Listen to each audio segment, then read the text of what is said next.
j'espère que tout le monde va bien et que personne lâche l'entraînement. Nouveau sujet, c'est le temps de récup idéal pour progresser au développé couché, notamment pour faire exploser les chiffres sur la barre. Je dis ça parce que souvent, quand je vais aider des gars qui sont là depuis un certain temps, je remarque que leurs barres sont pas très lourdes ou leurs haltères ne sont pas très lourdes. Et quand je leur pose donc la question, parce que je suis quand même plutôt étonné, généralement je leur pose la question, combien de temps de récup tu as pris? Et souvent la réponse qui revient, c'est 1 minute. Les gars, si vous voulez soulever une certaine charge, si vous voulez progresser sur vos barres, il vous faut un temps de récup. La plupart d'entre nous, on veut faire de la masse musculaire. Donc, quel est l'un des meilleurs moyens pour progresser en masse musculaire? C'est la charge. C'est une charge croissante. Donc, si vous prenez qu'1 minute, vous n'aurez pas assez de temps pour récupérer, pour faire des bonnes barres et donc pour progresser. C'est pour ça que certains stagnent. Ils n'arrivent pas à décoller et à faire exploser les chiffres sur leur barre. C'est à cause du temps de récup qui n'est pas suffisant.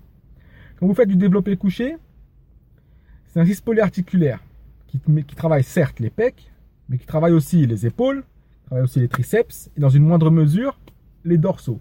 Ça fait quand même plusieurs muscles qui sont sollicités. Si vous prenez qu'1 minute, c'est pas suffisant si vous voulez progresser sur vos barres, si vous voulez créer de la masse musculaire. Certains vont me dire, oui, mais il n'y a pas que la charge comme méthode pour progresser musculairement. Certes, il y a d'autres exercices d'intensification, comme le temps de récup par exemple.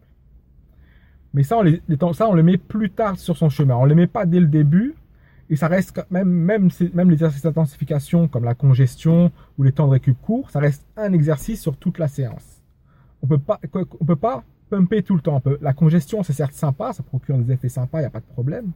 Mais l'un des meilleurs moyens de réussir musculairement, ça reste la charge. La congestion, c'est secondaire. Même si on ne sent pas la congestion, c'est pas ce qui vous empêchera de progresser de toute façon. Mais pour le développé couché, si vous voulez soulever lourd, il vous faut au moins 2 minutes. 2 minutes, 2 minutes 30, c'est bien.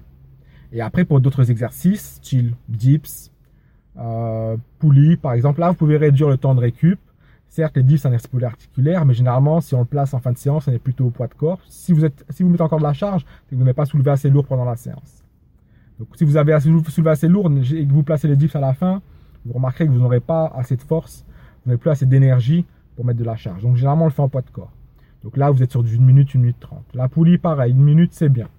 Mais vous voyez que selon les exercices, on ne met pas le même temps de récup. On ne peut pas mettre le même temps de récup pour le développé couché que pour les dips ou pour la poulie. Donc voilà, si vous voulez progresser sur les barres, il vous faut un temps de récup quand même adéquat. 2 minutes, 2 minutes 30 comme je vous ai dit. Voilà. 1 minute, c'est pas suffisant. N'oubliez pas qu'en espace musculation, vous faites de la muscu. Vous n'êtes pas en train de faire du cardio. Donc, prenez le temps de récup qu'il vous faut et là, vous allez progresser sur vos barres et là, vous allez arrêter de stagner. Voilà, donc c'est un des meilleurs conseils que je peux vous donner. Parce que n'oubliez pas que la charge, ça reste l'un des meilleurs moyens quand on est naturel de progresser. Il y a d'autres façons, c'est vrai, mais l'un des meilleurs moyens, ça reste la charge. Des mecs, il n'y a qu'à voir ce que font en salle. Hein. Les mecs qui ont des gros bras, c'est pas des mecs qui curlent à 10 kg. Hein.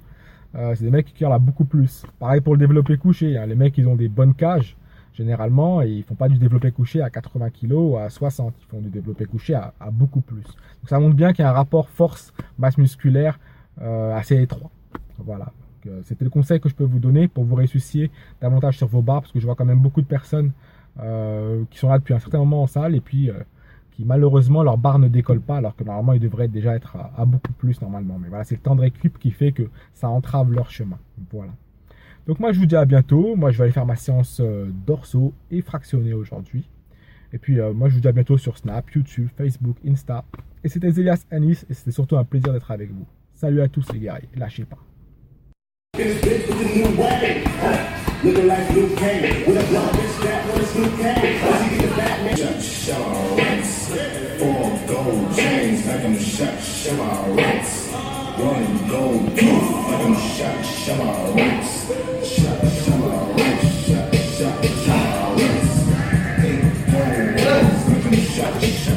Your eyes, they all over me, don't be shy, take control.